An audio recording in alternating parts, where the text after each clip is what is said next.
Assalamualaikum warahmatullahi wabarakatuh. Seperti yang kita ketahui, setiap warga negara menginginkan pemerintahan yang demokratis. Keinginan ini didasari oleh hakikat demokrasi yang memberi peluang untuk menghargai keberadaan individu.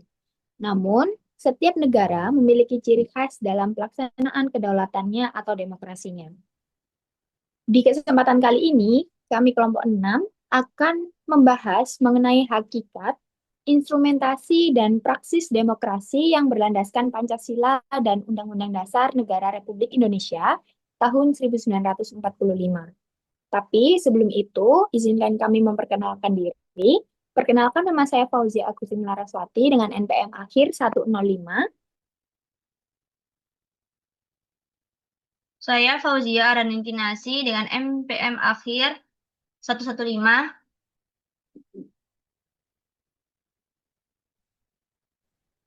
Saya Rahmania Widiarti dengan NPM akhir 093.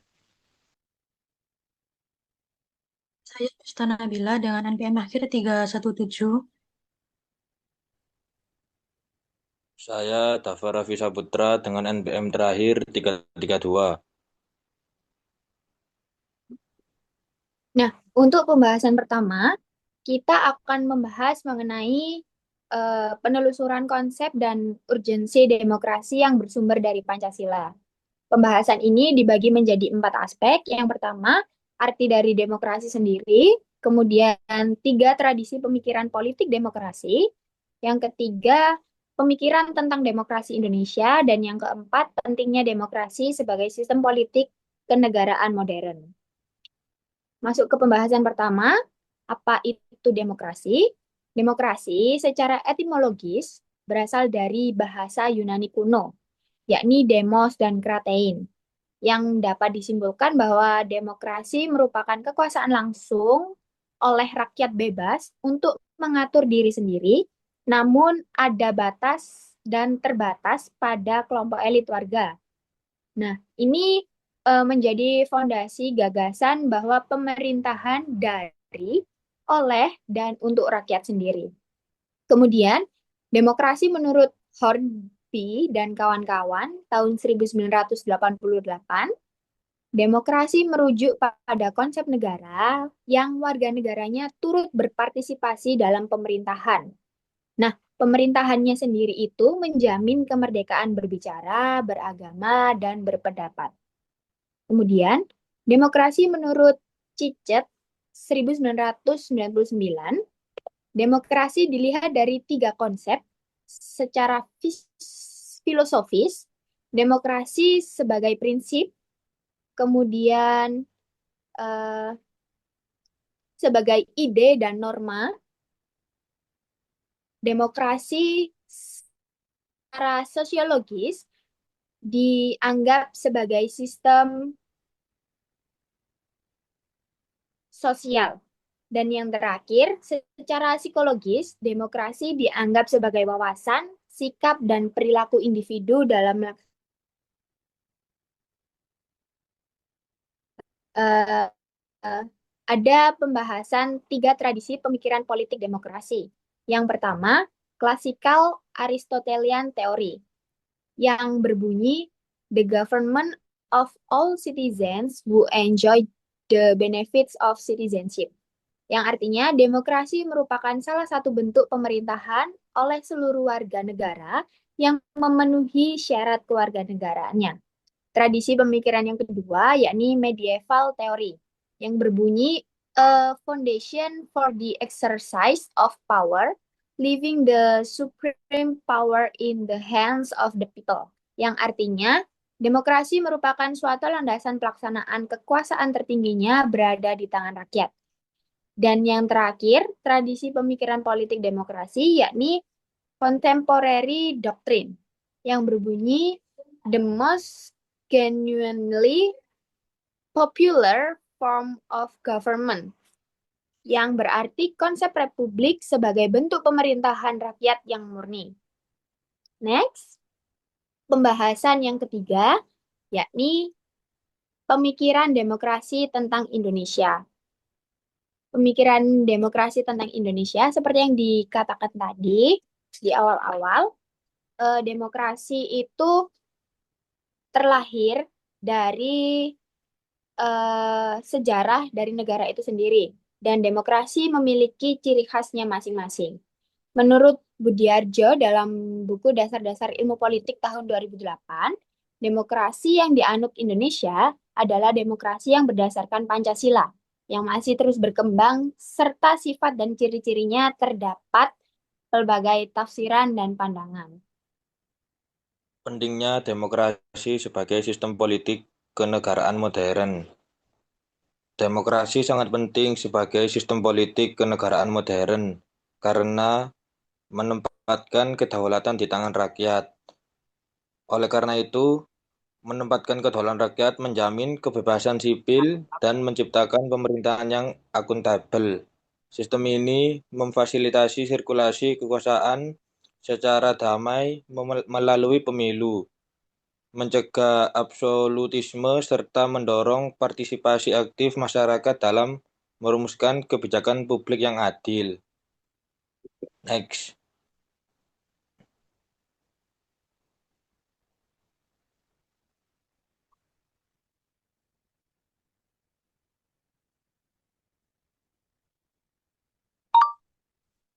Yang B,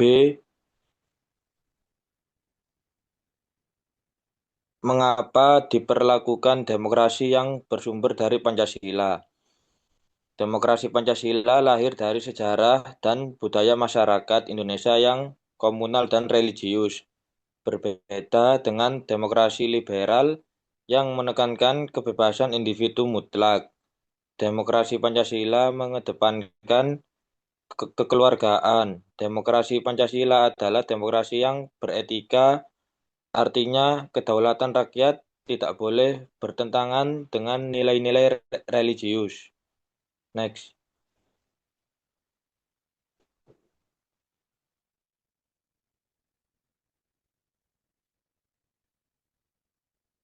Yang C, sumber historis, sosiologis, dan politik yang bersumber dari Pancasila. Yang pertama ada sumber nilai yang berasal dari demokrasi desa.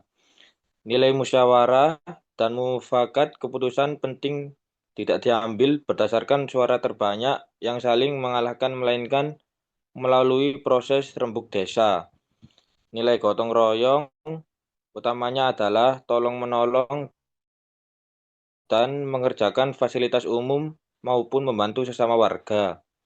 Nilai kesatuan dan persaudaraan, setiap anggota masyarakat biasanya memiliki hak yang sama untuk berbicara dan didengarkan tanpa memandang status ekonomi yang mencolok.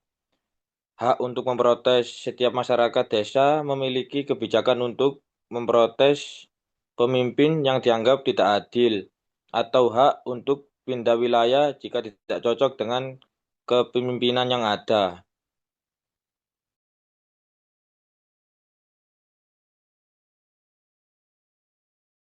Selanjutnya ada di dua sumber nilai yang berasal dari Islam. Nilai demokratis yang berasal dari Islam bersumber dari akar teologisnya. Inti dari keyakinan Islam adalah pengakuan pada ketuhanan yang Maha Esa. Prinsip Tauhid adalah paham persamaan manusia di hadapan Tuhan yang melarang adanya perendahan martabat dan pemaksaan kehendak antar sesama manusia.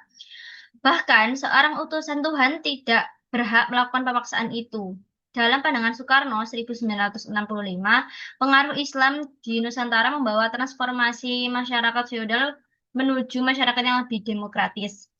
Selanjutnya, 3 sumber nilai yang berasal dari Barat. Masyarakat Barat mempunyai akar demokrasi yang panjang. Pusat pertumbuhan demokrasi terpenting di Yunani adalah di kota Athena.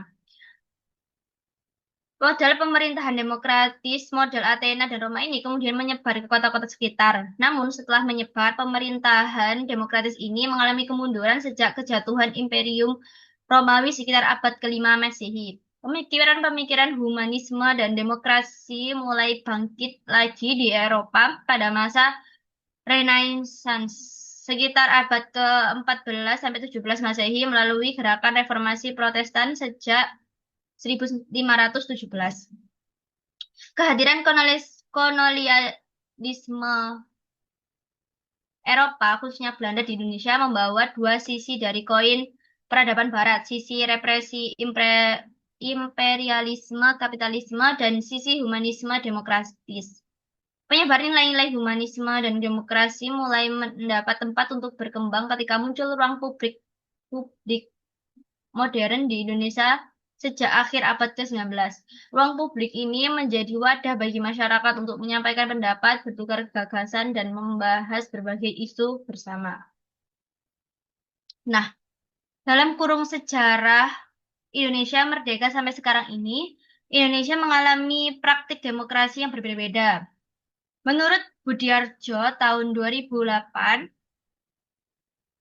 menyatakan bahwa dari perkembangan sejarah demokrasi Indonesia sampai masa Orde Baru dapat dibagi menjadi 4 masa, yaitu yang masa pertama, masa Republik Indonesia I pada tahun 1945 sampai 1959, yang dinamakan masa demokrasi konstitusional yang menonjolkan peranan parlemen dan partai-partai. Karena itu dinamakan demokrasi parlementer. Yang kedua yaitu masa Republik Indonesia II pada tahun 1959 sampai 1965, yaitu masa demokrasi terpimpin yang banyak penyimpangan dari demokrasi konstitusional yang secara formal merupakan landasan dan penunjukan beberapa aspek demokrasi rakyat. Terus kemudian yang ketiga, masa Republik Indonesia III yaitu pada tahun 1965 sampai 1998. Yaitu masa demokrasi Pancasila. Demokrasi ini merupakan demokrasi konstitusional yang menonjolkan sistem presidensial.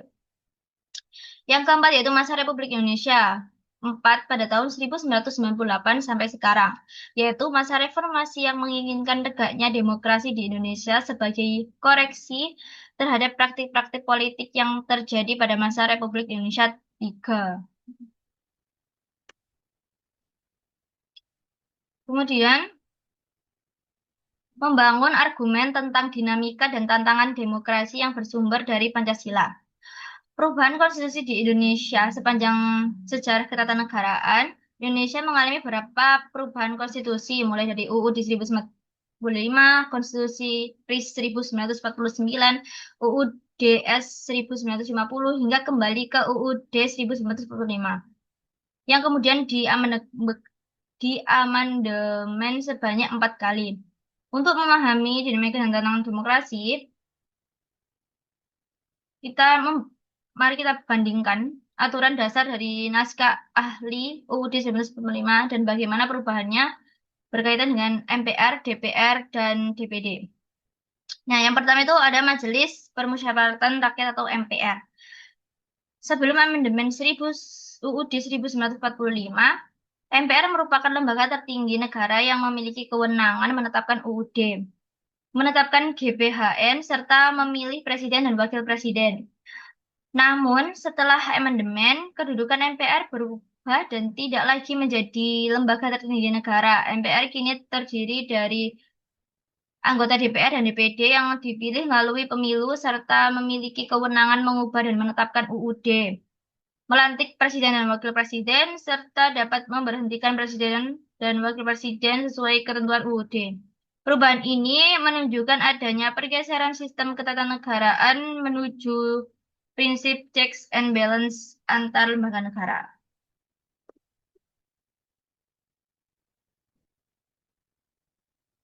Selanjutnya, poin kedua yaitu Dewan Perwakilan Rakyat. Dalam upaya mempertegas pembagian kekuasaan dan menerapkan prinsip saling mengawasi dan mengimbangi yang lebih baik, yang lebih ketat dan transparan, maka ketentuan mengenai DPR dilakukan sebuah perubahan. Perubahan ini terletak pada penambahan ketentuan mengenai pemilihan anggota DPR, yaitu susunan dan masa sidang DPR tetap tidak berubah. Ketentuan mengenai fungsi dan hak DPR serta hak anggota DPR diatur dalam pasal 20A. Dewan Perwakilan Rakyat memiliki fungsi legislasi yang merupakan fungsi membentuk undang-undang yang dibahas dengan presiden untuk mendapat persetujuan bersama. Yang kedua, fungsi anggaran. Sesuai dengan namanya, fungsi anggaran ini menyusun dan menetapkan anggaran pendapatan dan belanja belanja negara bersama Presiden dengan memperhatikan pertimbangan dari DPD atau Dewan Perwakilan Daerah. Yang ketiga, fungsi pengawasan. Fungsi pengawasan melakukan pengawasan terhadap pelaksanaan Undang-Undang Dasar Negara Republik Indonesia tahun 1945, Undang-Undang, dan peraturan pelaksanaannya. Dalam melaksanakan fungsinya, DPR juga mempunyai hak implementasi. Hak implementasi ini adalah hak DPR untuk meminta keterangan kepada pemerintah mengenai kebijakan pemerintah yang penting dan juga strategis, serta berdampak luas pada kehidupan bermasyarakat dan bernegara. Yang kedua, hak angket. Hak DPR untuk melakukan penyelidikan terhadap kebijakan pemerintah yang penting dan strategis, serta berdampak luas pada kehidupan bermasyarakat dan bernegara yang diduga bertentangan dengan peraturan perundang-undangan. Yang ketiga, menyatakan pendapat. Merupakan hak DPR sebagai lembaga untuk menyatakan pendapat terhadap kebijakan pemerintah atau mengenai kejadian luar biasa yang terjadi di tanah air atau situasi dunia internasional. Next.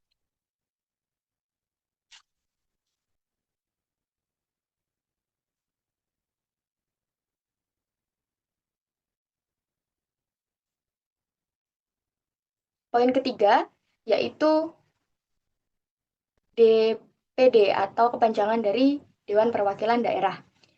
Ketentuan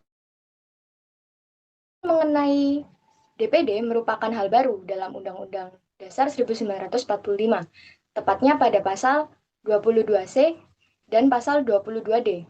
Anggota Dewan Perwakilan Daerah dipilih dari setiap provinsi melalui pemilihan umum yang jumlahnya sama dengan jumlah seluruh anggota Dewan Perwakilan Daerah itu, yang artinya tidak lebih dari sepertiga jumlah anggota DPR, dengan sidang minimal 1 kali dalam setahun.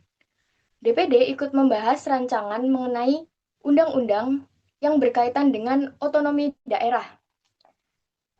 Itu meliputi hubungan pusat dan daerah, pembentukan pemekaran dan penggabungan daerah, pengelolaan sumber daya alam dan sumber daya ekonomi lainnya, serta perimbangan keuangan pusat dan daerah, serta memberikan pertimbangan kepada Dewan Perwakilan Rakyat atas rancangan undang-undang anggaran, pendapatan dan belanja negara, dan rancangan undang-undang yang berkaitan dengan pajak, pendidikan, dan juga agama.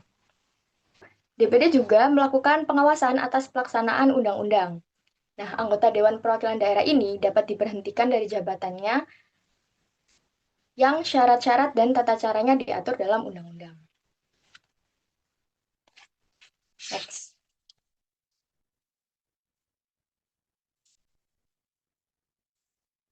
Oke, poin selanjutnya adalah esensi dan urgensi demokrasi Pancasila. Poin pertanyaannya adalah, kehidupan demokratis yang bagaimana yang sebaiknya kita kembangkan? Demokrasi itu selain memiliki sifat yang universal, juga memiliki sifat khas sesuai dengan budaya bangsa Indonesia yang berdasarkan Pancasila pastinya.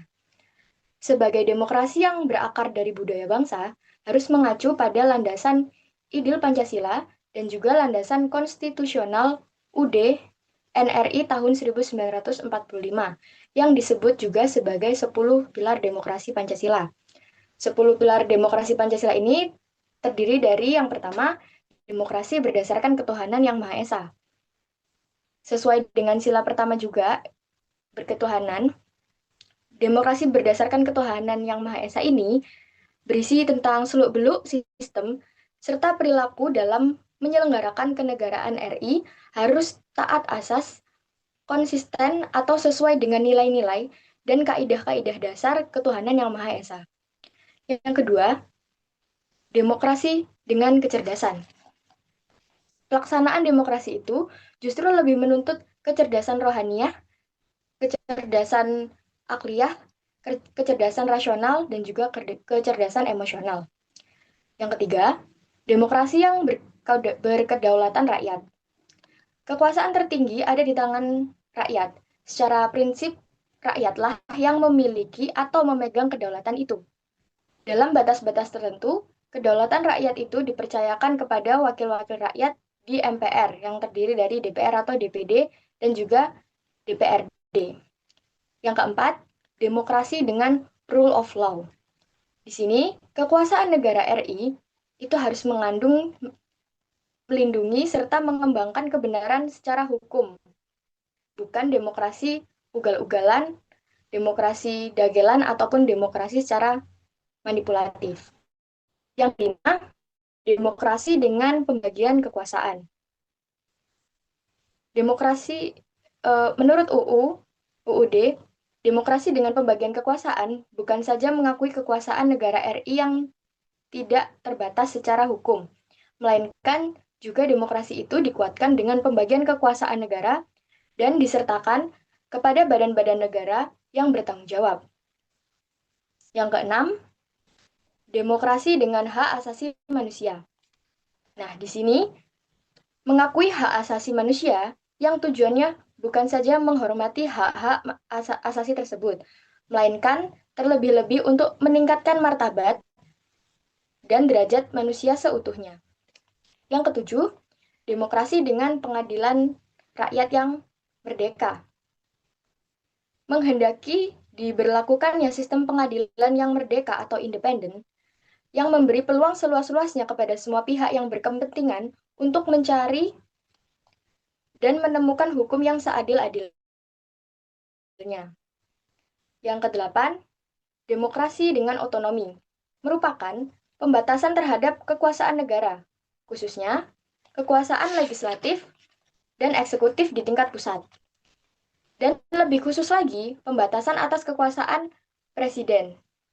Dengan peraturan pemerintah daerah-daerah otonomi itu dibangun dan disiapkan untuk mampu mengatur dan menyelenggarakan unsur-unsur pemerintahan sebagai urusan rumah tangganya sendiri yang diserahkan oleh pemerintah pusat kepadanya.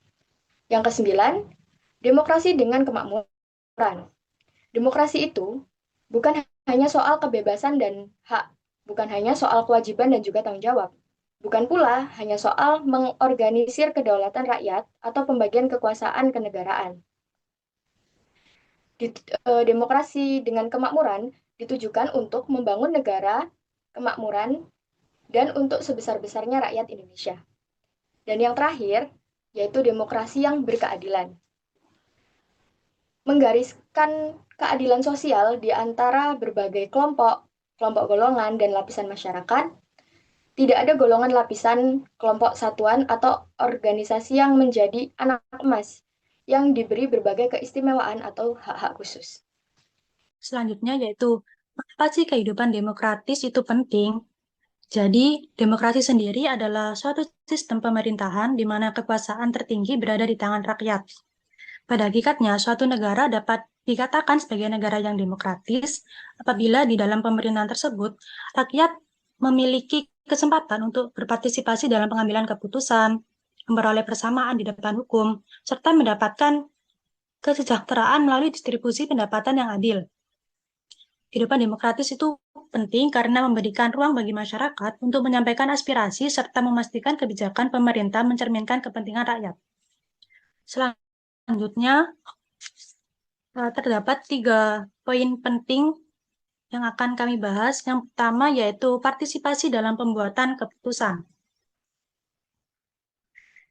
Dalam suatu sistem demokrasi, masyarakat itu memiliki hak untuk ikut serta dalam menentukan kebijakan negara. Jadi, rakyat tidak hanya menerima keputusan dari pemerintah, tetapi juga memberikan pendapat, kritik, maupun saran. Partisipasi sendiri bisa dilakukan secara langsung, misalnya melalui musyawarah di lingkungan masyarakat, maupun secara tidak langsung melalui pemilihan wakil rakyat seperti DPR. Hal ini penting karena dengan adanya partisipasi, kebijakan yang dibuat pemerintah akan lebih sesuai dengan kebutuhan masyarakat. Selain itu, pemerintah juga menjadi lebih transparan dan lebih bertanggung jawab. Selanjutnya yaitu persamaan kedudukan di depan hukum. Salah satu prinsip dalam demokrasi adalah kesetaraan di depan hukum, di mana semua orang memiliki hak dan juga kewajiban yang sama tanpa memandang jabatan, kekayaan, maupun status sosial. Dalam demokrasi, Hukum harus ditegakkan secara adil dan tidak memihak status tertentu. Hal ini sangat penting untuk menjaga keadilan dalam masyarakat dan mencegah adanya penyalahgunaan kekuasaan. Apabila hukum tidak adil, maka kepercayaan masyarakat terhadap pemerintah juga akan menurun. Contohnya, apabila ada pejabat yang melakukan korupsi, maka tetap harus diproses secara hukum, seperti masyarakat biasa tanpa adanya perlakuan khusus. Selanjutnya, poin ketiga yaitu distribusi pendapatan secara adil. Demokrasi sendiri tidak hanya berbicara tentang politik, tetapi juga tentang kesejahteraan masyarakat. Oleh karena itu, negara harus memastikan bahwa pendapatan tidak hanya dinikmati oleh sebagian orang saja. Di sini, pemerintah memiliki peran untuk mengurangi kesenjangan sosial, misalnya melalui bantuan sosial, subsidi, pembangunan infrastruktur, dan penyediaan lapangan kerja. Tujuannya yaitu agar seluruh masyarakat bisa merasakan hasil pembangunan secara merata. Contohnya saja, pajak yang dibayarkan masyarakat digunakan untuk program bantuan sosial bagi masyarakat yang kurang mampu, maupun digunakan sebagai pembangunan fasilitas di daerah terpencil atau pelosok. Selanjutnya, bagaimana penerapan demokrasi dalam pemilihan pemimpin politik dan juga pejabat negara. Dalam sistem demokrasi sendiri, rakyat memiliki hak untuk memilih pemimpin mereka, baik secara langsung maupun tidak langsung melalui pemilu. Pemilihan ini harus dilakukan secara jujur, adil, dan bebas tanpa adanya paksaan ataupun kecurangan. Setiap warga negara memiliki hak suara yang sama. Dengan melalui pemilu ini, rakyat dapat menentukan siapa yang dianggap paling mampu untuk memimpin. Selain itu juga, proses pemilihan juga harus transparan, mulai dari kampanye, pemungutan suara, hingga perhitungan hasil agar hasilnya dapat dipercaya oleh masyarakat. Adapun karakter pemimpin dalam demokrasi. Dalam sistem demokrasi sendiri, seorang pemimpin harus memiliki beberapa karakter penting. Di antaranya, yang pertama, beriman dan bertakwa, bermoral dan berakhlak mulia, memiliki ilmu pengetahuan, terampil dalam pemimpin, dan juga bersikap demokratis. Selanjutnya yaitu pentingnya moral dalam kepemimpinan. Moral sendiri yaitu ajaran tentang baik dan buruk yang menjadi pedoman dalam bertindak. Pemimpin yang bermoral akan mengutamakan kepentingan rakyat dan menjalankan kekuasaan secara bijaksana. Begitu juga sebaliknya.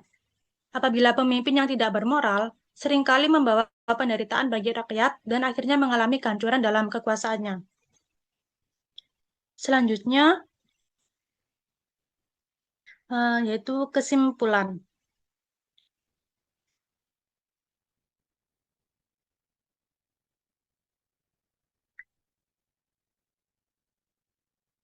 Jadi kesimpulannya, kehidupan demokratis merupakan sistem yang menempatkan rakyat sebagai pemegang kekuasaan tertinggi dalam negara. Dan juga demokrasi Indonesia merupakan sistem yang berlandaskan Pancasila dan Undang-Undang Dasar NRI 1945. Dan tidak hanya tentang pemilu, tetapi juga mencakup partisipasi aktif masyarakat, bersamaan di depan hukum, serta upaya menciptakan kesejahteraan yang merata. Selain itu juga, demokrasi Indonesia memiliki ciri khas seperti musyawarah, gotong royong, dan nilai kekeluargaan. Keberhasilan demokrasi sangat ditentukan oleh kualitas pemimpin yang bermoral dan sikap masyarakat yang aktif serta bertanggung jawab.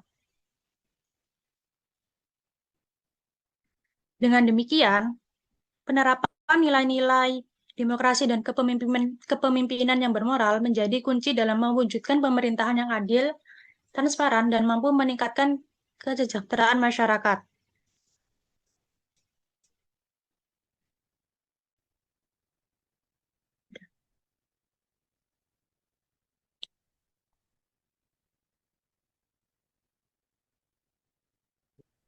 Baik, terima kasih. Sekian dari kelompok kami. Wassalamualaikum warahmatullahi wabarakatuh.